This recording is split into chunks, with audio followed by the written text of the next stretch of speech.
On en arrive parfois à des gens qui soit sont en dépression, même des suicides, ça peut arriver aussi. La chirurgie de l'obésité a explosé en France. Il y a 60 000 personnes opérées chaque année. Mais pour que tout se passe bien, il faut respecter des règles. Avant une opération, un patient doit avoir par exemple consulté de nombreux spécialistes et avoir eu un suivi psychologique, le tout sur une durée minimum de 6 mois. Mais de nombreux établissements ne respectent pas ce délai, soit du fait de patients qui mettent trop de pression, soit du fait de chirurgiens assez peu regardants. Ce temps est nécessaire pour que la personne puisse réfléchir déjà à l'opération et les conséquences de cette opération. Et nous rencontrons parfois des personnes qui ont rencontré le chirurgien pour la première fois et peut-être 2-3 mois après se font opérer.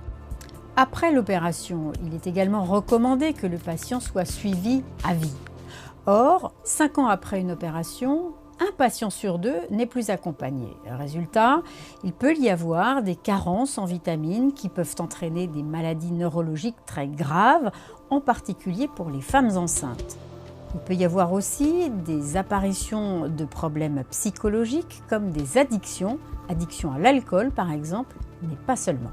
Nous avons du coup des personnes qui, notamment, par rapport à leur image d'elles-mêmes, ne se reconnaissent pas. On en arrive parfois à des gens qui soit sont en dépression, même des suicides, ça peut arriver aussi. Les dérives sont si nombreuses que le gouvernement a décidé de n'autoriser à opérer que les établissements qui effectueraient un minimum d'interventions par an. Et si c'était le cas, 250 établissements environ ne seraient plus autorisés à opérer des personnes obèses en France.